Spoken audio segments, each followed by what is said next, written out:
Now, recently awarded Nigeria's best governor by one of the country's leading newspapers, Governor Ahmadu Umaru Fintiri is making giant strides in Adamawa State, tagged the land of beauty. Under the leadership of Governor Fintiri, Adamawa is coming alive just 1 year after he assumed office due to investments in agriculture, infrastructure and education. The governor has embarked on the rehabilitation of public schools, injecting 8.2 billion naira into the Universal Basic Education Scheme, providing free and compulsory education. Adamawa State is also one of the first states to commence payment of a new minimum wage of 32,000 naira to civil servants. Joining me now from Yola to discuss more on the victories and challenges 1 year after is Solomon Kumanga. He is the Director, Media and Communications to Governor Ahmadu Fintiri. Thank you for joining us on TVC Breakfast. Well, it's my pleasure to be here, but first let me apologize to the TVC family for my governor's inability to make it on this program. He would have loved to be on this program himself, but however, because of exigencies of the office, he has to stand. All right. Talk to us how the governor, a year ago in an interview, the governor talked about his plan to transform the state. Talk to us how he has been able to make good that plan.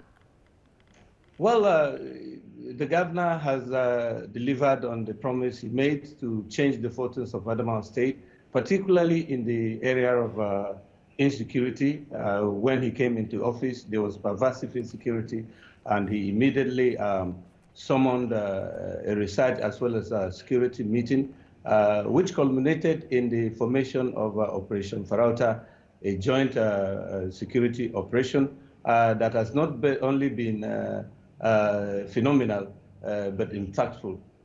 Through that, we have been able to reduce and curtail the activities of the urban menace called the Sheila boys in Adamawa, whom were behaving like law unto themselves.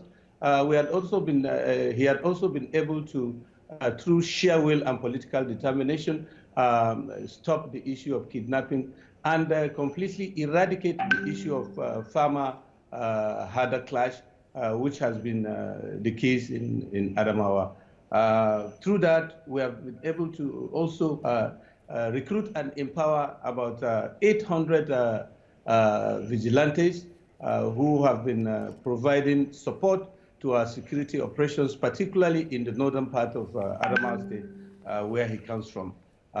He has also had a phenomenal impact in the area of reducing incursions in the northern part, where he incidentally comes from, Madagali local government and Michika, by recruiting about 100 vigilantes who are being paid to support our people. In the area of education, which is one of his priorities, he has ensured that he has resuscitated free feeding, free and compulsory enrollment into schools. All right. Now, if I may quickly interrupt your line of thought, talk to us about what comprehensive and strategic investment the government is making to improve the sector in terms of food sector in the state, because this state is one of the states that provides about 50% of food in the country,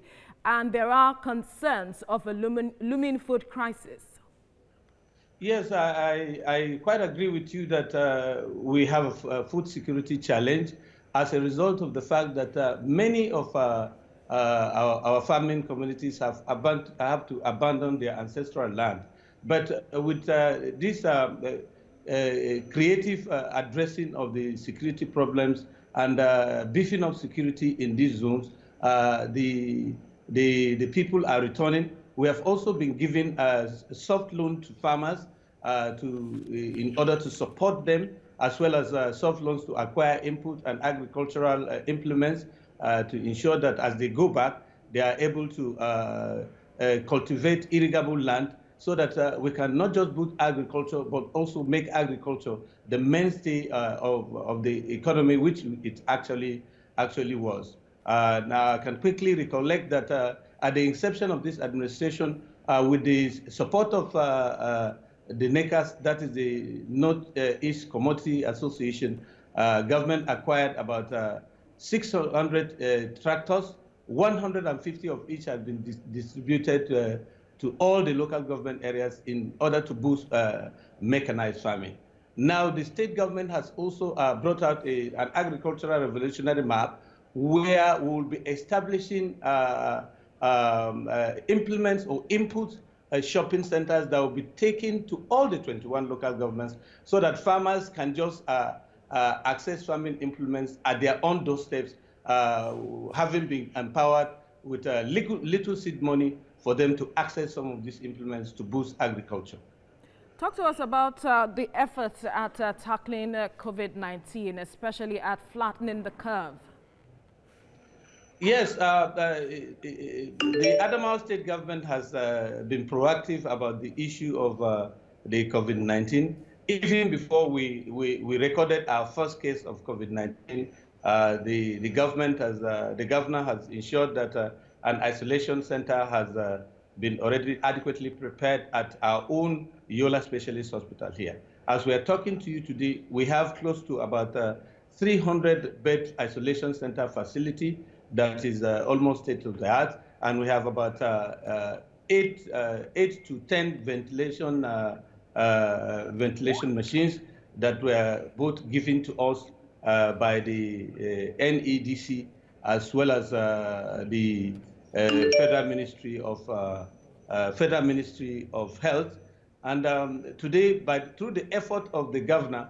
All right, quickly, would like for you to quickly touch on the issue of the almajiris. We saw the state moved some to Gombe State recently. Quickly talk to us about that. A lot of persons don't seem to be satisfied with this movement of this almajiris because they feel the state government could have perhaps looked inward to take other measures to tackle this menace.